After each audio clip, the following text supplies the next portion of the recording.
Bonjour et bienvenue, chers participants, à notre débat virtuel sur le 60e anniversaire de la CECA. J'aimerais profiter de l'occasion d'attendre encore quelques minutes pour laisser entrer tous les participants. Ce débat est interprété de sorte que vous puissiez suivre les allocutions dans votre langue maternelle. En bas de l'écran, vous pouvez voir un petit globe. En cliquant dessus, vous pouvez sélectionner la langue de votre choix. Et maintenant, on fait un pas en arrière. Il faisait chaud en cette belle journée de printemps, le 18 avril 1951 à Paris.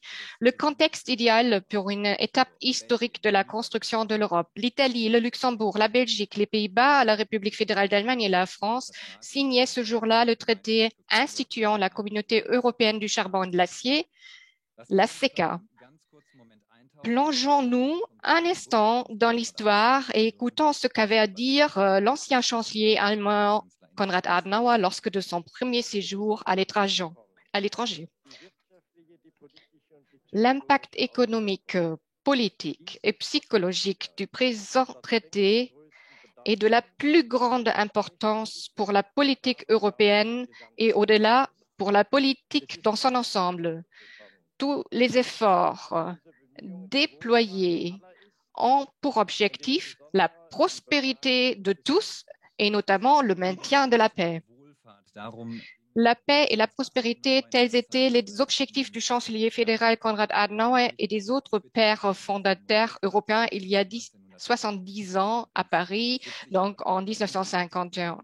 70 ans plus tard, on va accueillir aujourd'hui les politiciens d'aujourd'hui et je suis très content d'avoir dans cette semaine dédiée à l'Europe les deux ministres de l'économie allemands et français, messieurs Peter Altmaier et Bruno Le Maire, qui s'entretiendront avec nous du marché intérieur dont les bases ont été posées il y a 70 ans. Un marché commun et potentiel sous-exploité, un cri du cœur, comme nous l'avons exprimé en allemand dans l'invitation au présent colloque. Deux personnalités politiques qui vont nous en dire plus sur ce que l'économie peut faire pour nous.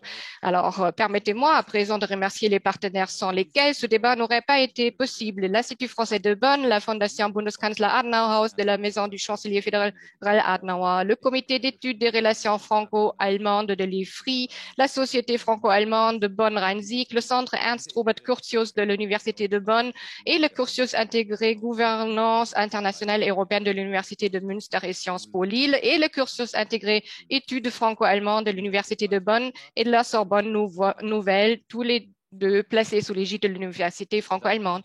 Nos partenaires dans cette coopération agrémenteront ensuite le débat de questions pointues. Permettez-moi également de remercier Madame l'ambassadrice de France en Allemagne, Anne-Marie Descoutes, qui va nous adresser quelques mots. Madame l'ambassadrice, vous avez la parole. Merci beaucoup, Monsieur Null. Messieurs les ministres Rutgers, je souhaite également la bienvenue au ministre allemand, Monsieur Peter Altmaier, également Monsieur le ministre Bruno Le Maire, cher Hervé, cher Monsieur Martin, cher Monsieur Noll. Alors, tout d'abord, je tiens à remercier tous nos partenaires pour l'organisation de l'événement d'aujourd'hui.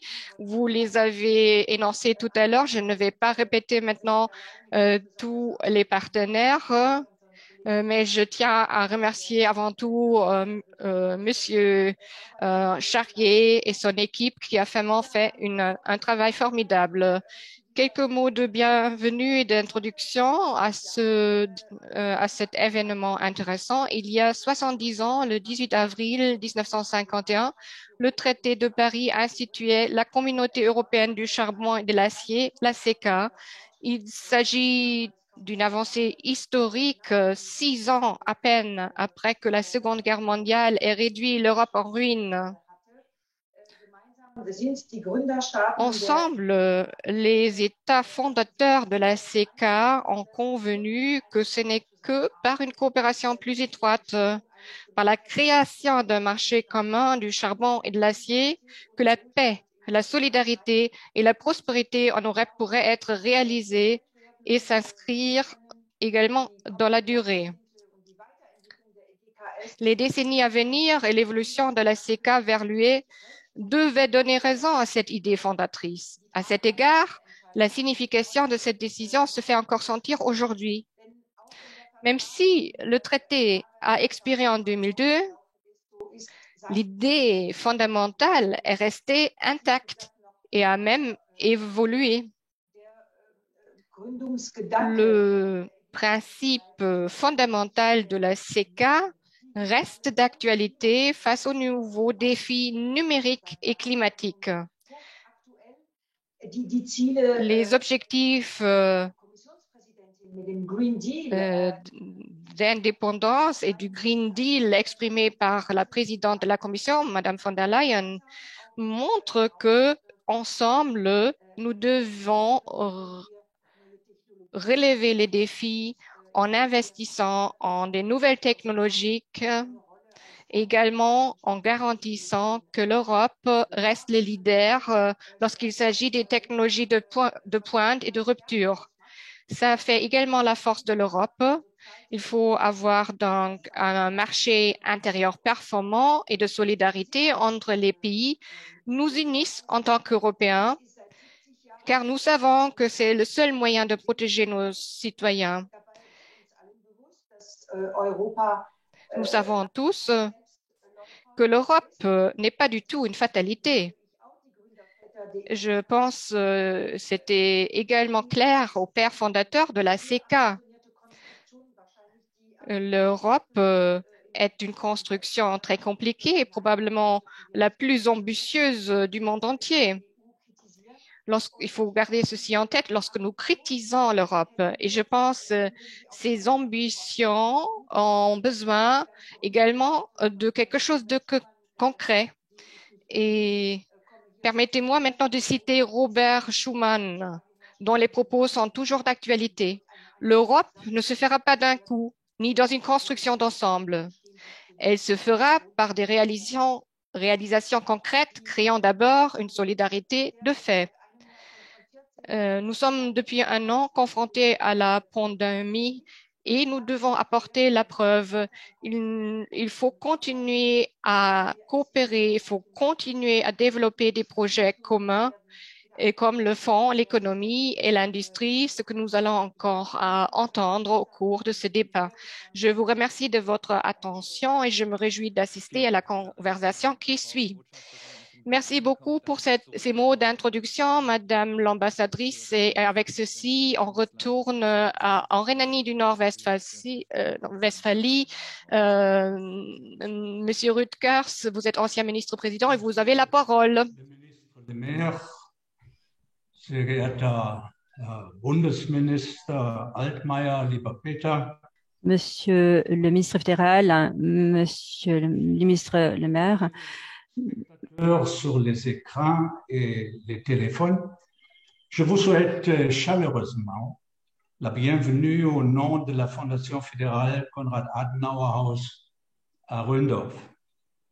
Nous sommes très heureux que vous soyez si nombreux à nous rejoindre. Diese Veranstaltung, Sie haben es gerade schon gehört, vous l'avez entendu, cet événement a lieu à l'occasion du 70e anniversaire du traité de Paris instituant la CECA. 5 fois entre 1914 et 1940 a été attaqué par l'Allemagne. Après la Deuxième Guerre mondiale, Konrad Adenauer et Robert Schuman savaient que la France et l'Allemagne devaient mettre de côté cette inimitié et trouver une nouvelle stratégie. La création de la CECA était le début d'une Europe unie. C'est la raison pour laquelle nous nous retrouvons ici aujourd'hui. à cette occasion. Vous l'avez déjà entendu. Le 18 avril 1951, date à laquelle le traité a été signé. Mais il a pu être signé parce que nous avions déjà eu un long chemin pour en arriver au marché intérieur commun et à cette Europe unie. Dans l'histoire de l'Allemagne, il est toujours dit que c'était très important pour l'Allemagne après la Seconde Guerre mondiale, après la dictature des nazis. Et c'est la raison pour laquelle il était important d'accepter cette offre de Robert Schuman, de dire oui à cette offre. Personnellement, lorsque j'ai préparé ma petite déclaration, j'ai appris qu'à l'Assemblée nationale à Paris, il y a eu beaucoup de discussions houleuses concernant cette coopération, eu égard à ce sujet clé qu'est le charbon et l'acier. Il dit qu'effectivement, le tout est né des cendres et le tout s'est fait à une vitesse très rapide. Et c'est ainsi qu'on a pu former et construire l'Europe que nous connaissons aujourd'hui. L'avenir était encore ouvert et mesdames et messieurs, c'est en fait le message du jour d'aujourd'hui. Nous devons également aujourd'hui trouver un moyen pour bâtir notre avenir commun. Merci. Merci. Monsieur Rutgers de la Fondation de la Maison du Chancelier fédéral. Le cadre de notre discussion aujourd'hui est désormais posé. Nous venons de nous plonger, Monsieur le maire, dans l'histoire de la CECA. Nous avons écouté l'ancien chancelier fédéral nous parler de paix et de prospérité. Madame l'ambassadrice a également cité Robert Schuman et d'autres architectes politiques de la CECA. Parmi eux, on compte Jean Monnet. On lui attribue la situation à tort. Et je cite en substance, si c'était à refaire, je commencerai par la culture. À votre avis, quel avantage a commencé par l'économie? Et quelles sont les limites de la communauté européenne du charbon et de l'acier?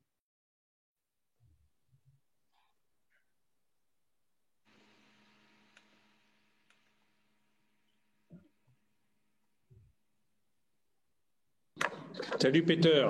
Hallo Peter. Salut Bruno. Salut, comment ça va? Très bien. Tu veux parler en premier ou je parle en premier? Pas en premier, toi?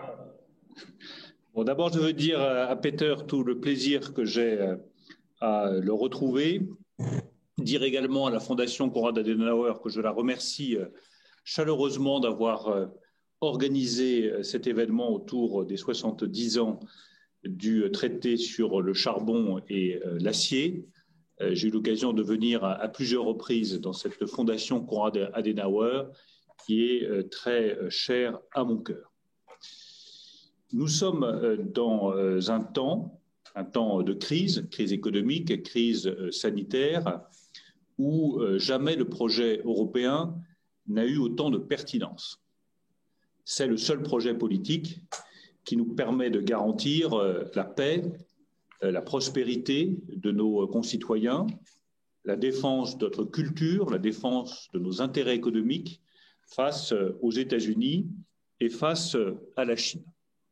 Donc je crois qu'il est plus que jamais nécessaire de rappeler les fondations de ce projet, les intuitions des responsables politiques qui sont à leur origine, Robert Schuman bien entendu, mais Konrad Adenauer et Charles de Gaulle aussi au premier plan, et puis de voir comment est-ce que 70 ans plus tard, il faut réinterpréter ce traité. Et moi, je vais vous dire le fond de ma conviction. Le projet européen n'a jamais été aussi pertinent et il n'a jamais été aussi nécessaire de refonder le projet européen. Donc, je vais vous dire mon sentiment de ministre de l'économie et des finances et mon sentiment de simple citoyen. Il est très bien de fêter les 70 ans du traité sur le charbon et l'acier, mais il est encore plus essentiel de comprendre que les fondements de ce traité ne sont plus les bons pour construire l'Europe de demain. Et que c'est même ces fondamentaux qu'il faut savoir changer pour garder toute sa pertinence au projet européen. qu'est-ce qui caractérisait le traité sur le charbon et l'acier? C'est cette intuition très forte de Robert Schuman que l'économique doit l'emporter sur le politique. Et que dans le fond, il n'y a pas de voie politique pour la construction européenne. Et à la date où ce traité a été décidé, puis signé et ratifié, cette intuition était la bonne. Il n'y avait en 1951 aucun chemin politique pour l'Europe. 70 ans plus tard, un chemin politique s'ouvre pour l'Europe. C'est ça la différence essentielle, je dirais, la différence ontologique entre la situation de 1951 et la situation de 2021. Et c'est une bonne nouvelle pour les États et pour les nations européennes de se dire aujourd'hui, en 2021, il existe un chemin politique qui n'existait pas en 1951. En 1951, Robert Schuman a fait le tour des États, Konrad Adenauer, qui était un grand chancelier, Charles de Gaulle, qui était un grand président de la République, se sont dit « nous n'arriverons pas à construire une union politique ». La guerre est encore présente à l'esprit, les traumatismes sont trop profonds, les déchirures sont trop douloureuses, les différences culturelles sont trop importantes, les menaces sur la sécurité sont trop vives, donc cela ne marchera pas. Et n'oubliez pas qu'avant 1951, vous avez 1947, et vous avez le projet de communauté européenne de la défense qui s'est soldé par un échec. Donc on a essayé au lendemain de la Deuxième Guerre mondiale d'emprunter la voie politique, d'emprunter la voie stratégique de la communauté européenne de défense, et on s'est aperçu que ça ne marchait pas parce que les divisions étaient encore trop profondes et que les blessures étaient encore à vif. Donc nous avons emprunté un chemin différent, et je rends hommage à l'immense sagesse de Konrad Adenauer et à l'immense sagesse de Charles de Gaulle, qui se sont dit l'essentiel, c'est que l'Allemagne et la France se retrouvent. Et tant pis si c'est uniquement sur un projet économique, c'est préférable à l'absence de retrouvailles. Et il y a eu une réconciliation, avec ce magnifique mot allemand, eine Versöhnung zwischen Frankreich und Deutschland. Et je le dis parce que Peter Altmaier et moi-même, qui sommes deux amis intimes, qui travaillons ensemble depuis 15 ans, je crois que nous nous inscrivons dans cet héritage de Konrad Adenauer et de Charles de Gaulle, et je peux vous dire que c'est un bonheur personnel, en plus d'être une fierté politique. Mais c'est d'abord un bonheur personnel d'avoir cette amitié avec Peter Altmaier, en plus de cette fierté politique. Donc c'est le premier point sur lequel je veux insister. En 1951, le projet européen ne peut passer que par un chemin économique, et le chemin européen est exclusivement un chemin économique. Le deuxième point du traité sur lequel je veux insister, c'est que ce traité reconnaît la supériorité des règles de marché sur tout soutien public. C'est le marché qui doit décider du prix du charbon, du prix de l'acier, et il ne faut pas qu'il y ait d'intervention de l'État ou d'intervention publique. Vous voyez bien qu'aujourd'hui, j'y reviendrai, nous sommes dans une situation différente. Enfin, le troisième élément, je ne peux pas manquer de le souligner, c'est que le charbon apparaît comme l'énergie essentielle et l'énergie du futur. C'est précisément l'énergie dont nous voulons nous débarrasser aujourd'hui. Donc vous voyez bien que là aussi, 70 ans plus tard, les choses se sont renversées. Quel est donc cet héritage que nous devons assumer? Moi, je pense qu'il y a deux points de l'héritage que nous devons assumer, et tout le reste, nous devons le renouveler de fond en comble. Et je dis bien de fond en comble. Les deux points de l'héritage que nous devons assumer, c'est évidemment d'abord le projet européen. Je le redis, il n'a jamais eu autant de pertinence. Un projet qui porte notre culture, nos valeurs, nos idées, notre idée de la politique, de la démocratie, qui est aujourd'hui menacée par les États autoritaires. Notre idée qu'il faut accélérer la décarbonation de notre économie et de nos consommations. Tout cela fonde le projet européen, et je le redis, n'a jamais eu autant de pertinence. C'est la part d'héritage qui est indispensable de conserver. La deuxième part d'héritage, j'y reviens, c'est l'alliance, la fraternité, la coopération quotidienne qui existe entre la France et l'Allemagne. La crise qui vient de s'écouler nous a montré que la France et l'Allemagne, à nouveau, savaient tracer le chemin. Je sais que parfois ça irrite certains États, ils ne devraient pas s'irriter puisque nous les associons à ces travaux.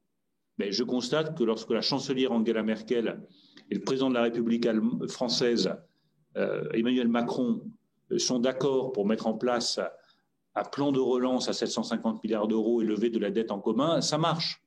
Je constate que lorsque Peter et moi nous mettons d'accord pour ouvrir des usines de batteries électriques qui n'auraient jamais existé sans la volonté de Peter et la mienne, eh bien, nous ouvrons des usines. Et que partout en Europe, il y aura d'autres usines qui vont ouvrir, qui vont profiter à d'autres États européens. Donc cette alliance qui existe au plus profond des peuples allemands et des peuples français entre nos deux nations, qui sont si différentes, qui ont des héritages culturels tellement différents, des organisations politiques tellement différentes, des cultures tellement différentes, c'est ce qui fait notre force. Ce qui fait la force de l'amitié franco-allemande, c'est la profondeur des différences qui existent entre la nation allemande et la nation française. Parce que les surmonter, c'est l'assurance que nous parvenons à des ambitions politiques très fortes. Donc le premier élément que je retiens, c'est la pertinence du projet européen. Le deuxième élément d'héritage que je retiens, c'est évidemment l'accord franco-allemand. Pour le reste, je pense qu'il faut assumer des changements radicaux. Le premier changement, c'est évidemment que nous devons renoncer au charbon, nous y sommes tous engagés, accélérer la transition énergétique et nous débarrasser des énergies fossiles. C'est toute la transition énergétique dans laquelle l'Allemagne, la France, tous les États européens sont profondément engagés et je pense que la sortie de crise doit accélérer la décarbonation de notre économie et que beaucoup d'investissements, nous le faisons dans le cadre de nos plans de relance, doivent être consacrés à la décarbonation de notre économie, donc au retrait du charbon. Le deuxième renversement que je veux indiquer, c'est celui que nous avons porté avec Peter depuis maintenant plus de 2 ans. C'est la nouvelle politique industrielle européenne. Nous avons été avec Peter Altmaier, les 2 premiers ministres de l'économie, à proposer une nouvelle stratégie industrielle européenne, reposant sur la relocalisation des chaînes de valeur, sur l'investissement dans de nouvelles technologies et sur le soutien public. Et moi, je veux rendre hommage au courage de Peter Altmaier. Parce que quand on est ministre de l'économie allemand, membre de la CDU, et qu'on propose à la nation allemande de faire des aides publiques pour soutenir l'industrie, de privilégier les PME européennes sur d'autres PME étrangères pour les contrats, qu'on parle d'organisation des filières. Je sais que ça a suscité beaucoup de critiques contre Peter à l'époque, mais les faits ont montré que Peter Altmaier avait raison. Et tout le monde s'est rallié à cette approche d'avoir une nouvelle stratégie industrielle européenne telle que nous l'avons proposée avec Peter Altmaier il y a plus de 2 ans. C'est plus facile pour un ministre français de le faire, parce qu'en France, l'État occupe la place que vous connaissez. C'était plus difficile, plus courageux pour le ministre de l'économie allemande, Peter Altmaier, et c'est pour ça que Peter est un grand ministre. Et je le dis, nous avons besoin de mettre en place des soutiens publics pour développer des politiques industrielles indépendantes. On le fait sur l'hydrogène. L'Allemagne met 9 milliards, nous mettons 7 milliards et nous allons avoir un projet d'intérêt collectif européen.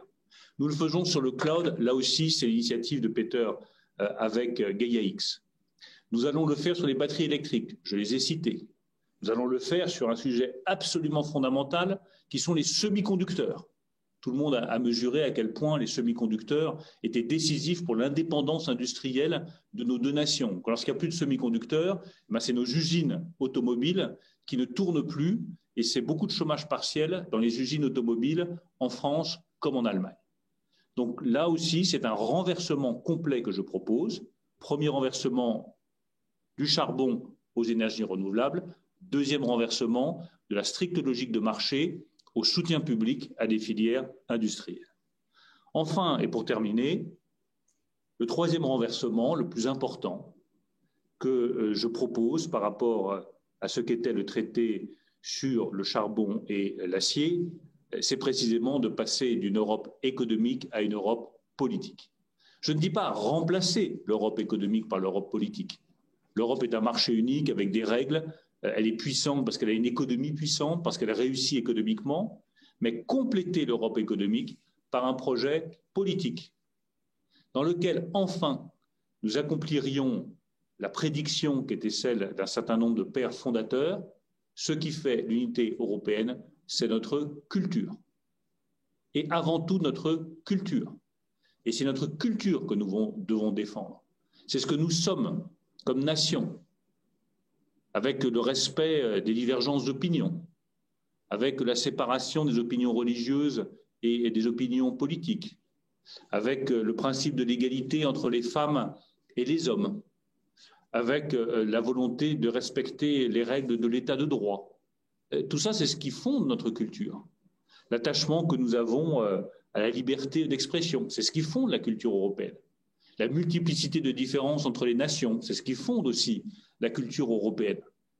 Donc tous ceux qui disaient que la culture devait être au départ de l'Europe, dans le fond, moi je crois à l'inverse. La culture, c'est le point d'aboutissement de l'Union européenne. C'est ce qui fonde ce que nous sommes comme continent et c'est ce qui fonde ce que nous voulons comme projet. Peter Altmaier, Ihr Ministerkollege hat jetzt ein ganz großes Panorama aufgezeichnet mit vielen Themen, die wir Monsieur Peter Malter nous a montré effectivement un grand panorama de ce qu'on peut voir en Europe avec le projet Gaia X et les batteries. Mais permettez-moi de rester encore une fois à l'histoire de la CECA. À l'époque, l'ancien ministre de l'économie Ludwig Erhard était très réservé quant à cette union. Et votre collègue, votre homologue l'a dit effectivement, et c'est effectivement du point de vue de Ludwig Erhard, il y avait beaucoup de désavantages à cet égard. Il critique la forte tendance dirigiste des nouvelles autorités supranationales. Monsieur le ministre, qu'en est-il aujourd'hui en Europe? Là, a-t-on besoin effectivement de dirigisme? Qu'en dites-vous aujourd'hui? Merci. Merci, Monsieur Noll. Madame l'ambassadrice, cher ami Bruno, et Jürgen Rüttgers. Monsieur, cher ami, Monsieur Rutgers, j'aimerais tout d'abord qu'on rende honneur à Monsieur Jean Monnet. Sans Jean Monnet, le projet de l'Europe n'aurait pas pu se faire, même en dépit de Charles de Gaulle et de Konrad Adenauer. Et quand on lit ses mémoires, on constate effectivement qu'il a inventé l'Europe en 1915 lors de la Première Guerre mondiale. Le gouvernement français en a fait un représentant dans le comité de gestion, le comité mixte de gestion de blé. Et quelle était sa mission? Sur les marchés mondiaux, au Canada, en Australie, aux États-Unis, d'acheter du blé pour les populations britanniques et françaises. Et j'ai constaté que cette présence commune entre le Royaume-Uni et la France a conduit au fait qu'on a pu obtenir des prix plus faibles à l'époque. Cela nous a permis d'avoir une plus grande puissance sur le marché. Et ainsi, avec l'argent qu'on avait à disposition, on a pu acheter davantage de blé pour nos populations. Et c'est cette expérience qui nous a permis de tirer des enseignements. Deuxième point, c'était une expérience politique. La CECA était déjà un peu politique et Bruno a raison quand il dit qu'effectivement c'était un fondement économique. Mais après la guerre, la situation était désastreuse après le Deutsche Reich, notamment eu égard à l'Alsace-Lorraine. Et après la Première Guerre mondiale, il n'y a pas juste eu le traité de Versailles. Nous avions également l'occupation de la région de la Ruhr. Et beaucoup d'hommes et personnalités politiques l'ont dit plus tard. Cela a certainement eu un impact. Et c'était certainement un argument et on ne souhaitait pas refaire ces erreurs. Et c'est la raison pour laquelle on a vu naître la CECA. C'était véritablement la base. On n'a pas tout démonté, contrôlé ou occupé, non. Au contraire, on a créé une initiative franco-allemande. Et c'est là le secret de l'Union européenne, et ce jusqu'au jour d'aujourd'hui. Le comité mixte de gestion du blé était pour ainsi dire le père fondateur de la CECA, mais également du marché intérieur que nous connaissons aujourd'hui. Ce sont des effets d'échelle, c'est la répartition du travail, c'est la mutualisation des forces. Et au sein de mon ministère, nous mettons à l'honneur Ludwig Erhard. Et bien sûr, il a également une importance cruciale au sein de l'Union européenne. Mais dans ce point, effectivement, il avait tort. Au final, cela n'a pas conduit au fait que le dirigisme était prédominant. Non, au contraire, il a été possible d'avoir la CECA sur la base d'initiatives franco-allemandes et cela a perduré jusqu'à aujourd'hui. Et on a pu se protéger des distorsions de concurrence. Et Bruno l'a dit aujourd'hui, il y a environ déjà 4 ans, nous avons vu qu'effectivement, il y a eu beaucoup de craintes et pourtant, nous avons pu intensifier la coopération entre la France et l'Allemagne. Et cela n'a été possible que parce que Bruno, le plus allemand des Français, comme on parle de lui. Et c'est vrai qu'on a parfois un ton sous-jacent, mais il connaît bien la politique allemande. Et moi, en raison de mon bagage politique, c'est vrai que je m'intéresse énormément à l'histoire française et à la politique française. Et c'est pour ça qu'on peut beaucoup apprendre l'un de l'autre. Prenons par exemple la politique industrielle. C'est un autre exemple. En Allemagne, en février 2019, j'ai proposé une stratégie politique de la politique industrielle. Et alors, à l'époque, on se disait, mais effectivement, c'est un interventionnisme, c'est une ingérence. Mais ce n'était pas le cas, ce n'était pas l'objectif. Et ce n'est pas non plus le cas en France, ou du moins rarement. Mais en tout cas, c'est vrai qu'on a vu qu'en France, sur plus d'un demi-siècle, la coopération entre l'industrie et la politique était cruciale. On a reconnu qu'effectivement c'était nécessaire et que c'était effectivement qu'il était important d'avoir cette coopération pour éviter que d'autres pays puissent tirer avantage au détriment des Européens, des Français ou des Allemands. Et c'est la raison pour laquelle, à l'époque, c'est vrai que j'ai encaissé beaucoup de critiques en Allemagne, mais aujourd'hui, c'est quelque chose qui est accepté en Allemagne. Aujourd'hui, on peut parler de politique industrielle sans que quelqu'un tombe dans les pommes ou que quelqu'un soit vraiment choqué. Car on a vu effectivement ce n'est pas de l'ingérence, ce n'est pas une nationalisation, non, ce n'est pas une contrainte. Mais effectivement, comme cela a été dit par M. Bruno Le Maire, nous avons également lancé cette initiative sur les cellules de batterie. Et c'est vrai que c'était quelque chose qu'une entreprise n'aurait pu pas faire en faisant cavalier seul. Et il y a beaucoup d'emplois qui en dépendent. Et je pense également à la coopération, par exemple, d'Opel, la coopération franco-allemande, également à Brandenburg, BMW ou encore S-World dans la Sarre. Il y a des milliers d'emplois qui dépendent de toute cette industrie. Et le tout avait été à l'époque délocalisé. Là, nous avons vraiment cherché à avoir une nouvelle orientation.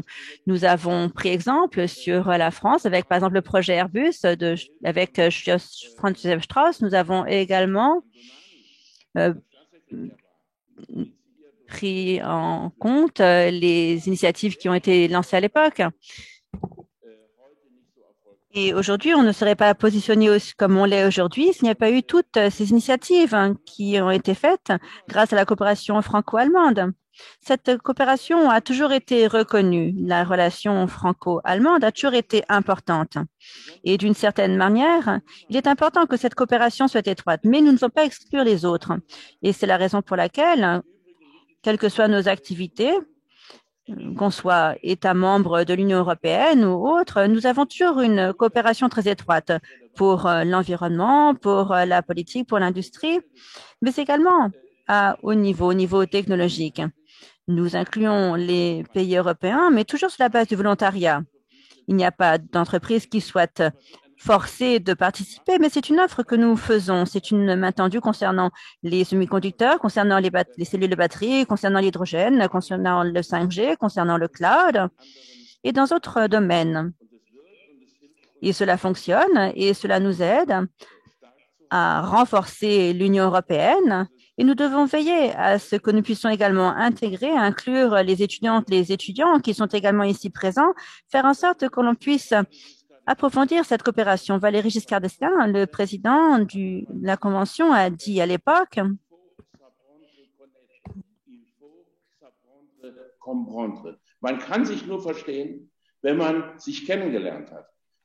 il faut apprendre à se connaître, il faut apprendre à se comprendre, à se connaître. C'est alors qu'on pourra constater qu'effectivement, on ne peut pas tout faire en faisant cavalier seul. On doit travailler de concert et ce n'est qu'à ce titre qu'on pourra être couronné de succès.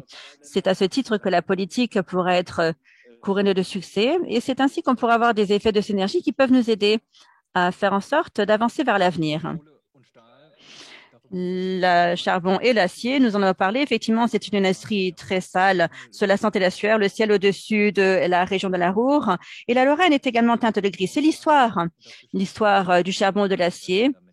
Et c'est ce qu'on peut voir également dans d'autres pays. D'autres pays sont en tête. Les gouvernements européens préfèrent se tourner vers les technologies dites d'avenir, autour notamment de la protection du climat avec le charbon et l'acier. Cela n'a rien à voir. Le changement, la protection climat, c'est vraiment là où je peux vraiment me tourner vers la génération et les inclure dans notre discussion. Cela a été évoqué par Monsieur le ministre et nous avons avec Martha Bush et Luca Olivier, deux étudiants parmi nous du cursus intégré franco-allemand, des sciences politiques de Sciences Po Lille et de l'Université de Münster qui ont préparé une question.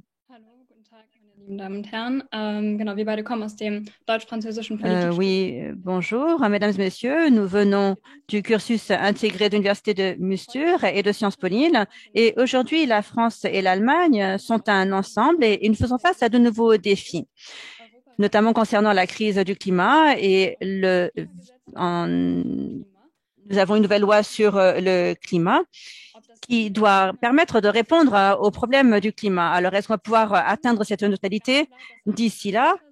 Mais en tout cas, il est clair que la situation ne peut pas rester ce qu'elle est. Nous devons vraiment faire en sorte d'avoir une neutralité climat. Comment est-ce que l'Europe peut-elle rester compétitive et réaliser son but de la neutralité climatique jusqu'en 2050? Merci. Die Frage will ich gleich weiterreichen. Wer möchte als erstes antworten? Bruno, à ton tour. Qui aimerait répondre en premier? Bruno? D'abord, merci à Martha et Lucas pour leurs questions très pertinentes.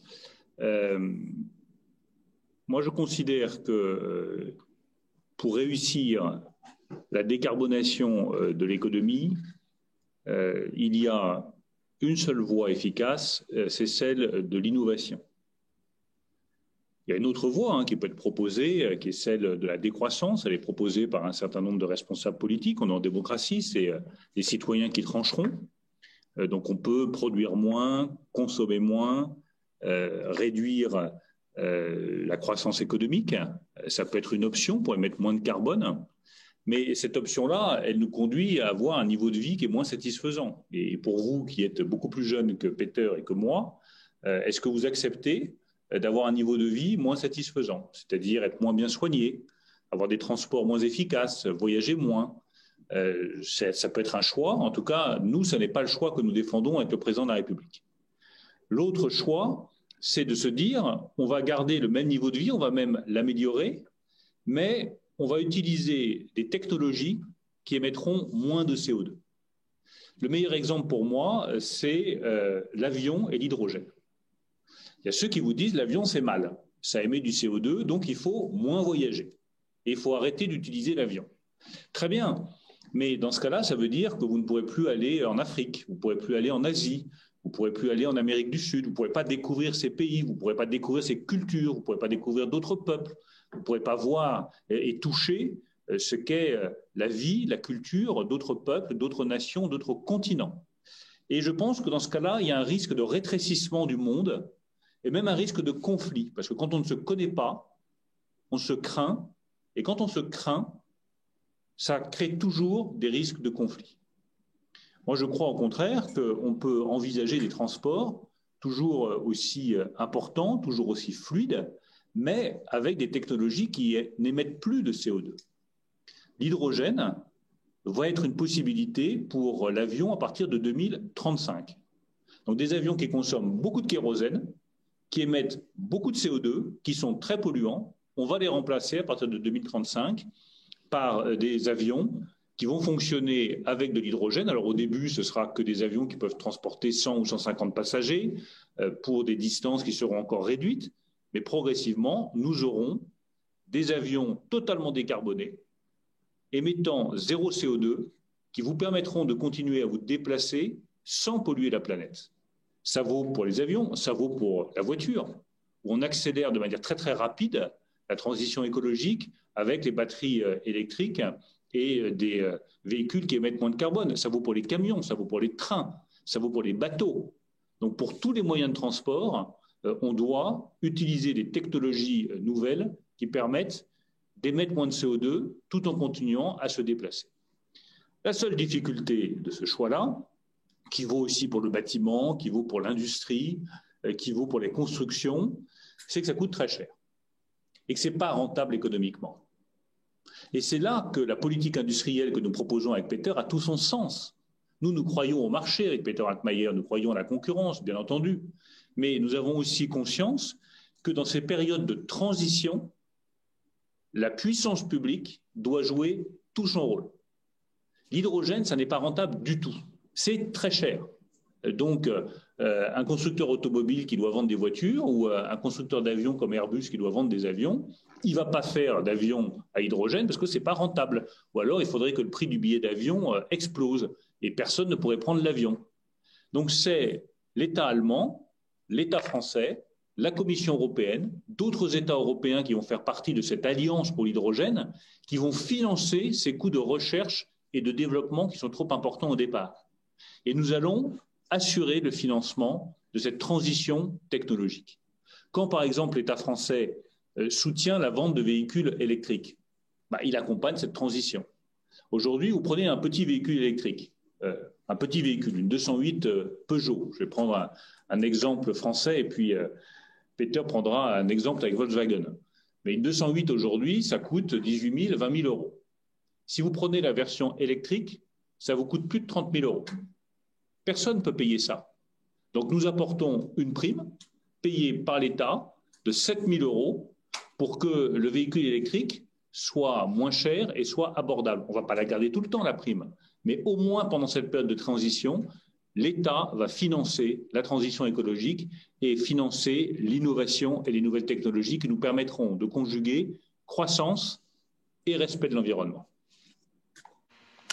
Herr Altmaier, lassen Sie mich noch eine Idee noch in diese Frage mit ergänzen. Wenn man über Klimaschutz spricht, dann Monsieur Altmaier, permettez-moi, lorsqu'on parle de la protection de l'environnement, il faut également parler de l'énergétique et du nucléaire. Emmanuel Macron a demandé le soutien pour le nucléaire. Comment est-ce qu'on peut parvenir à un accord avec nos collègues français? Oui, permettez-moi d'y répondre.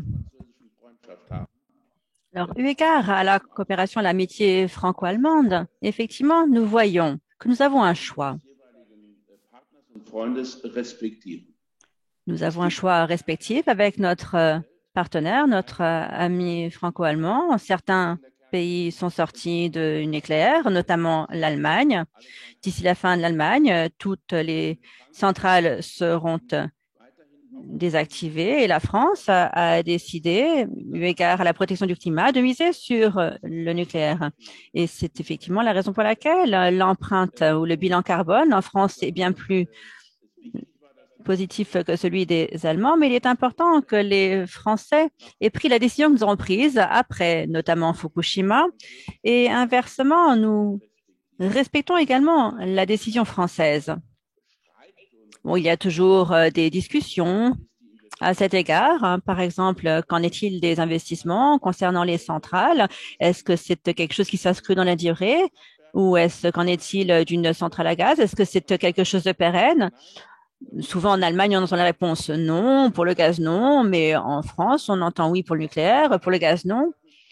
Quoi qu'il en soit, il est important concernant le mix énergétique que chacun des pays et les États membres puissent décider eux-mêmes. Et je crois qu'à cet égard, nous pourrons répondre à la question de la décarbonation et je pense que c'est une décision qui est prise au niveau national. Nous ne pouvons pas tous harmoniser. Mais quoi qu'il en soit, pour l'acier, c'est un bon exemple pour les défis auxquels sont confrontés l'Europe et nous avons des solutions communes. Lucas a posé la question, mais qu'en est-il en termes de compétitivité? C'est tout simple. Si nous n'avions que des règles strictes de CO2 sans avoir de politique industrielle, alors les entreprises de la sidérurgie en France, en Allemagne ou en Europe n'auraient aucune opportunité. Ils devront mettre la clé sous la porte et l'acier qu'on peut utiliser pour encore un nombre d'années serait produit en Chine, au Brésil ou en Russie. Et assurément, nous aurions des niveaux d'émissions bien plus élevés qu'on peut en voir ici en Europe. Donc, la question qu'on s'est posée, c'est de se dire, bon, comment est-ce qu'on peut changer la donne? Une des possibilités est de produire un acier vert, un acier qui soit neutre en termes climatiques.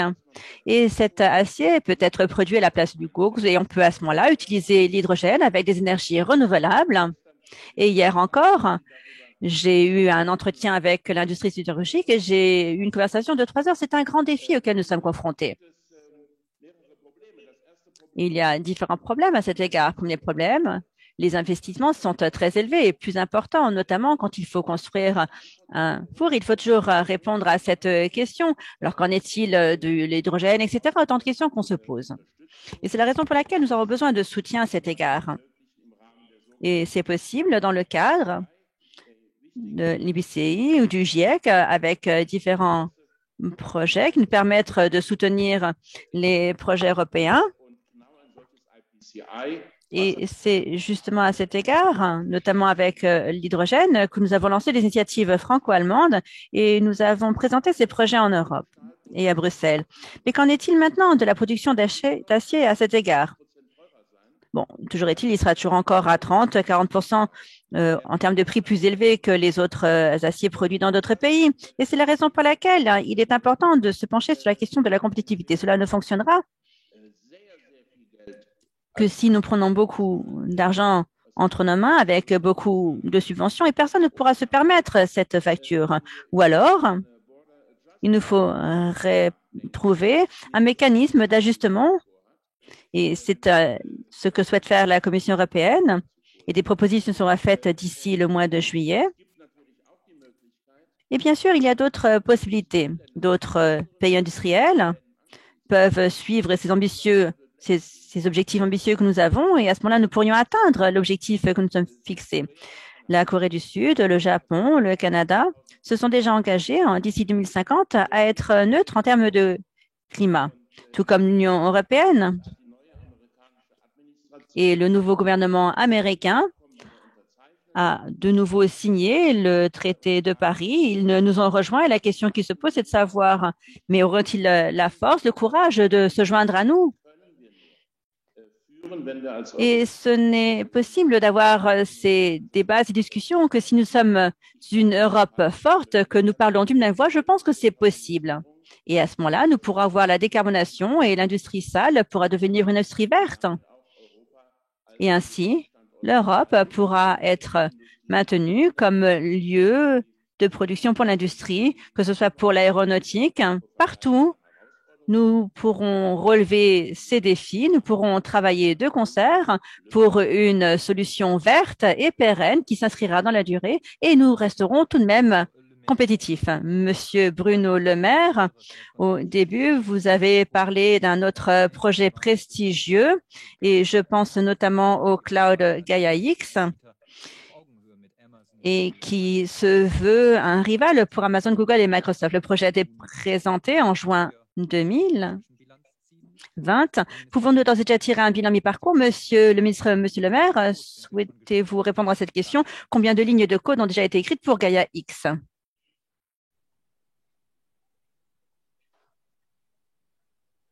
Ça, je crois que malheureusement, je ne vais pas pouvoir vous répondre sur le nombre de lignes de code.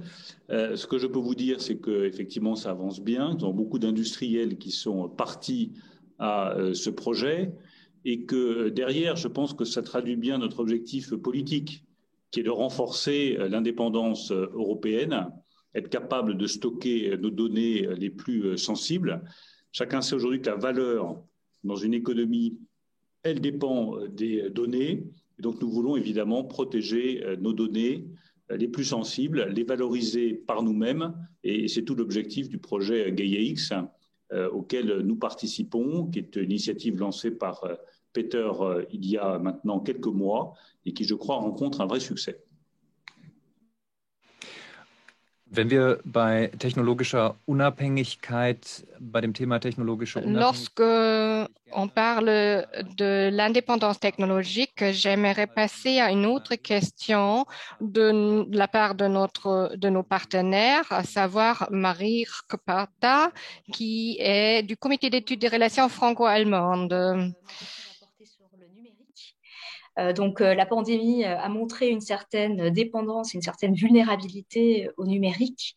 Et Madame Ursula von der Leyen, présidente de la Commission européenne, avait effectivement, devant le Parlement européen, appelé de ses vœux un leadership européen en matière du numérique. Sinon, nous allions être dépendants des standards émis par d'autres puissances. Et donc, on voit aujourd'hui que Huawei a pris une avance en matière de 5G et que les États-Unis essaient d'endiguer cette avance, notamment à travers le Clean Network. Et donc, ma question est, quelle est la stratégie de l'Union européenne face à un découplage technologique potentiel entre les États-Unis et la Chine?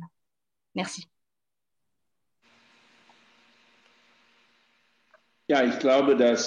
Oui, je crois que c'est une question très importante. La numérique, effectivement, est décisive. C'est ce qui va déterminer la prospérité dans le monde. Bon, bien sûr, des emplois vont disparaître, mais de nouveaux emplois vont apparaître. C'est ce qu'on peut voir eu égard aux situations qu'on a vues sur les 200 dernières années dans l'industrialisation. Mais la question qui se pose, c'est de savoir, ces emplois vont-ils être créés là où les anciens vont disparaître ou vont-ils naître dans d'autres endroits du monde? Je pense que l'Europe a fait un bon travail. Mais prenons par exemple les données qui vont être stockées sur les serveurs chinois ou américains. Et à cet égard, les plateformes C2C, donc les plateformes de client à client comme Amazon, Google, Facebook, eBay, ce sont toutes des sociétés américaines. Bon, c'est vrai qu'on a pu voir Booking.com aux Pays-Bas, mais aujourd'hui, elle est de nouveau sous l'influence américaine. Nous avons décidé de faire quelque chose pour aller à l'encontre de cette tendance. Mais pour ce faire, nous avons besoin de projets concrets. Et un de ces projets, c'est Gaia-X. Et nous avons un projet supplémentaire qui a été ajouté, Athéna-X. Et l'objectif étant d'avoir une coopération pour l'industrie automobile sur toute la chaîne de valeur, pour le traitement des données, l'analyse des données. Et on peut développer cette analyse par les 4 coins du monde pour avoir des référence à cet égard. Et j'aimerais qu'on puisse également avancer au niveau de l'intelligence artificielle. C'est une question sérieuse et peut-être, car je sais qu'effectivement, c'est une question cruciale pour les jeunes gens, pour les jeunes générations. Et parfois, ils sont inquiets, c'est quelque chose qui les préoccupe. Ils se posent la question de savoir si c'est effectivement une bonne chose. Nous n'avons même pas ce choix, en fait. Il faut vraiment que cela fonctionne pour que cela nous facilite la vie. Mais moi, j'ai remarqué qu'effectivement, la numérisation peut contribuer à atteindre nos objectifs en termes de climat. J'ai eu une discussion récemment et j'ai noté qu'effectivement, je pouvais économiser beaucoup de fuel chez moi parce que j'ai une application sur mon smartphone où je peux effectivement gérer la température de mon chauffage, que je sois à Paris ou à Berlin.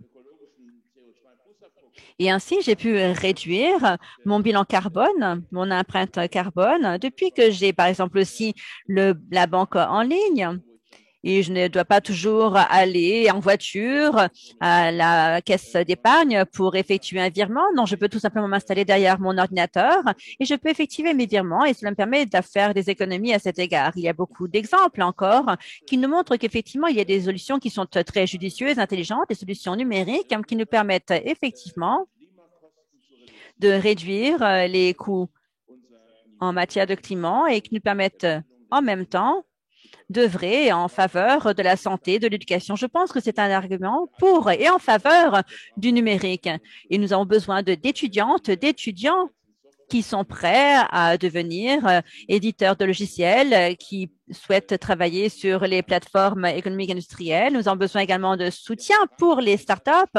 Et la France a déjà fait un premier pas à cette époque avec les efforts déployés par Monsieur le Président de la République. Nous avons également mis à disposition 10 milliards pour un fonds d'avenir et la France et l'Allemagne en sont véritablement leaders à cet égard et ils mettent énormément de fonds à disposition pour les jeunes générations et cela est vraiment important pour avoir des projets d'avenir couronnés de succès.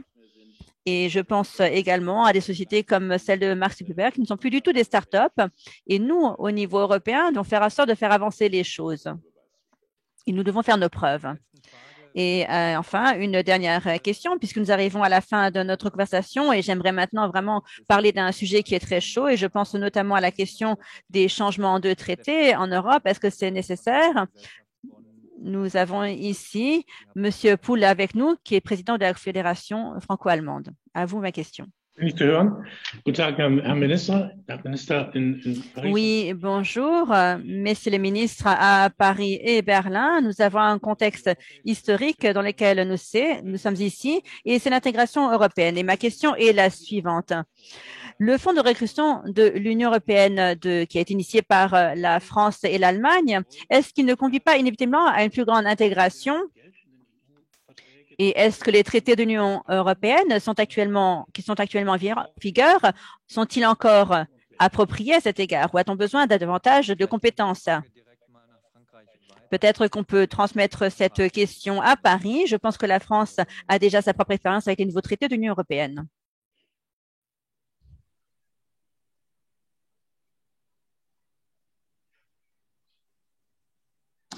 Ça, je crois que c'est une question à laquelle il faudra du temps pour répondre. Le président de la République a ouvert une conférence sur l'avenir de l'Union européenne. Ce sera l'occasion de voir justement s'il faut ou non changer les traités pour renforcer l'Union européenne. Ce que je crois profondément, et là je vous donne ma position personnelle, c'est que l'Union européenne ne peut pas sortir de la crise avec le même fonctionnement qu'avant la crise. Elle a montré des lacunes, elle a montré des faiblesses, elle a aussi montré des forces. Il faut s'appuyer sur nos forces et remédier définitivement aux faiblesses. Les forces, ça a été le plan de relance à 750 milliards d'euros.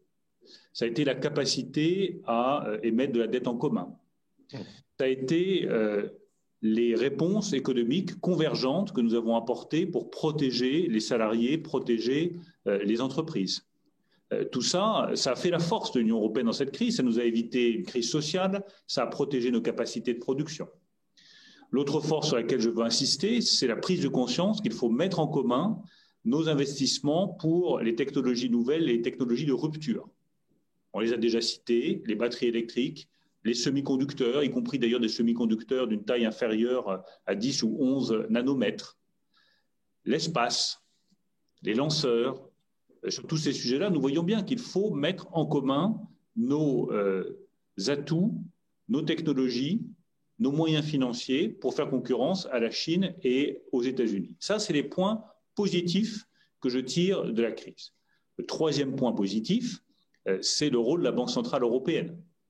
Parce que nous avons eu une politique monétaire unie autour des 19 États membres de la zone euro, eh ben, nous avons résisté à la crise, nous avons pu emprunter.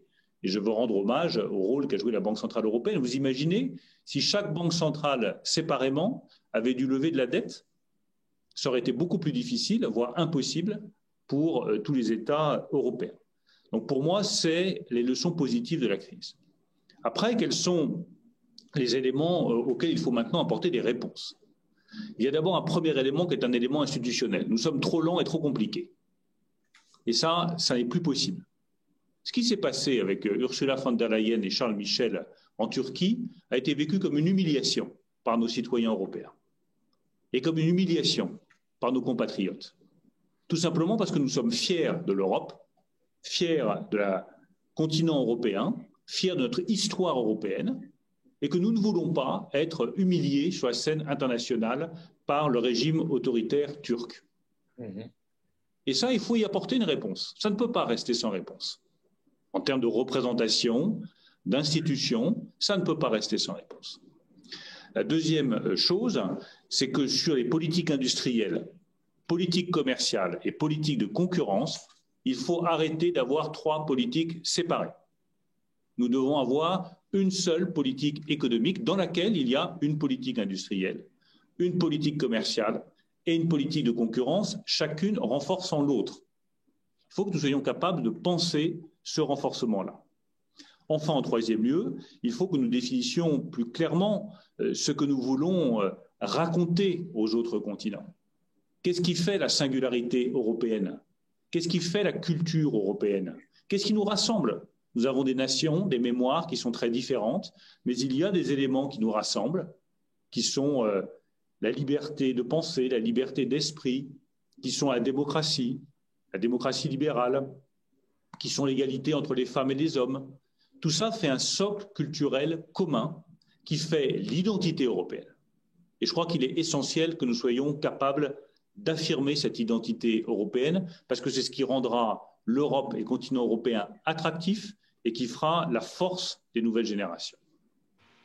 Herr Altmaier, ich weiß nicht, ob Ihr Zeitbudget dafür noch ausreicht. Wir sind schon am Ende eigentlich unserer Diskussion. Aber Monsieur Altmaier, je ne sais pas si vous avez encore du temps, mais je vous remercie de cette intervention. Bien sûr, on ne peut jamais exclure des modifications des traités comme la modification de la loi fondamentale allemande, mais vous savez également que les traités ne peuvent être changés que si les 27 partenaires signent et ratifient les traités. Parfois, il faut également avoir des plébiscites.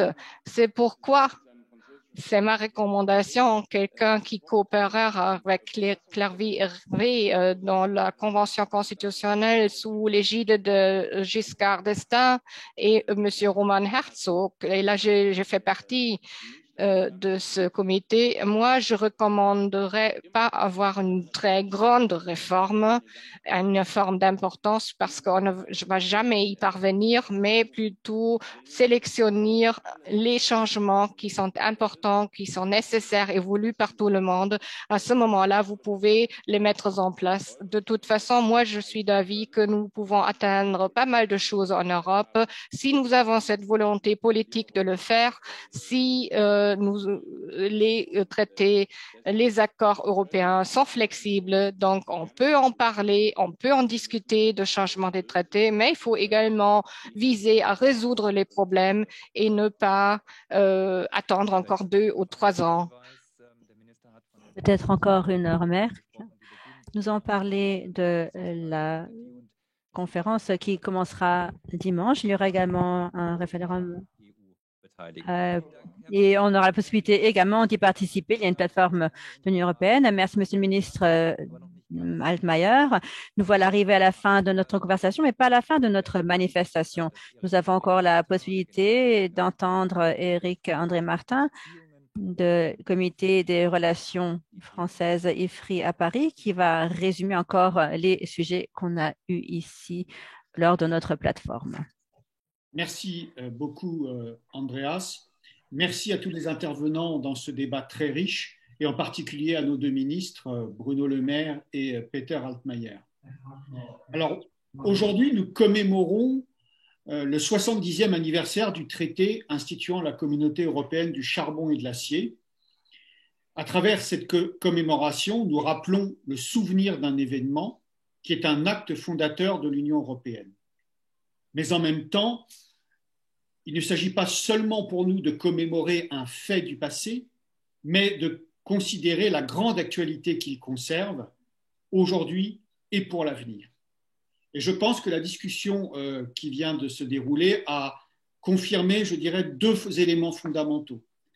Le premier élément fondamental, c'est bien sûr la relation franco-allemande. La réconciliation franco-allemande était le préalable indispensable avant de devenir le socle sur lequel s'est bâtie l'unification de l'Europe.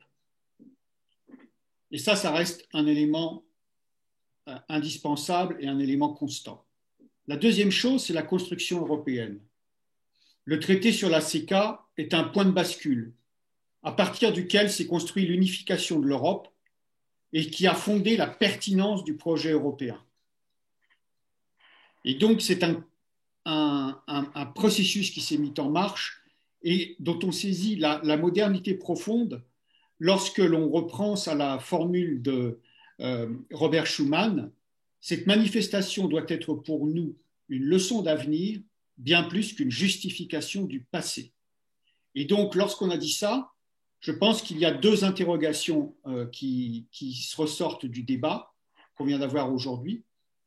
La première interrogation a trait au changement d'échelle des défis qui se posent aujourd'hui à l'Europe.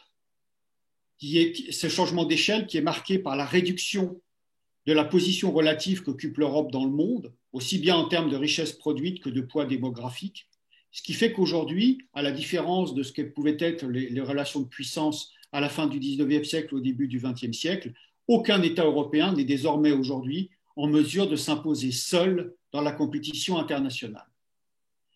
Et ce phénomène est amplifié par le fait qu'on assiste à une globalisation des enjeux dont on a cité un certain nombre aujourd'hui, comme le changement climatique, la question de la préservation de l'environnement ou encore la définition d'un modèle de croissance durable. Et enfin, il y a un autre élément qui a été mentionné, c'est l'émergence ou l'intensification du risque géopolitique à travers la rivalité de puissance et, je dirais, le caractère systémique que cette rivalité peut prendre, notamment autour de la préservation des valeurs libérales. Et donc, le deuxième élément, c'est la mise en commun de notre potentiel d'innovation technologique qui constitue aujourd'hui un impératif, non plus pour rendre impossible une guerre entre Européens, ce qui était le projet initial de la CECA, mais pour permettre aux Européens de préserver leur prospérité, leur modèle de société et leurs valeurs, ainsi que leur indépendance à l'avenir. Et donc, une des questions clés aujourd'hui, et ça a été clairement mentionné durant cette discussion, c'est la capacité à définir une politique industrielle européenne qui permette de préparer nos économies à la révolution technologique qu'implique la transition énergétique et la transition numérique. On a cité un certain nombre d'exemples, la fabrication de semi-conducteurs, les batteries, la constitution d'un cloud souverain ou la promotion de l'hydrogène comme source d'énergie de l'avenir. Et donc, les réponses qui seront apportées à ces questions détermineront notre marge de manœuvre dans le monde de demain. Et en fait, nous, Européens, ne serons entendus que si nous parlons d'une seule voix. Et nous, Européens, ne serons écoutés que si nous contribuons à répondre à ces questions qui se posent à nous. Et donc, je vais là-dessus laisser rendre la parole à Andrea. J'ai essayé de résumer en 3 minutes 1 heure de discussion et j'espère y être parvenu. Merci. Vielen Dank, André Martin, für diese Zusammenfassung. Und dann bleibt mir Merci pour ce résumé. Je remercie également les interprètes pour ce travail qui leur a demandé beaucoup d'efforts. Je remercie également nos partenaires dans cette coopération pour les questions engagées, bien sûr, nos spectateurs et spectatrices de leur attention pour vous être intéressés à ce sujet important. Je vous souhaite de bien traverser cette journée orageuse. Merci. En tout cas en Allemagne.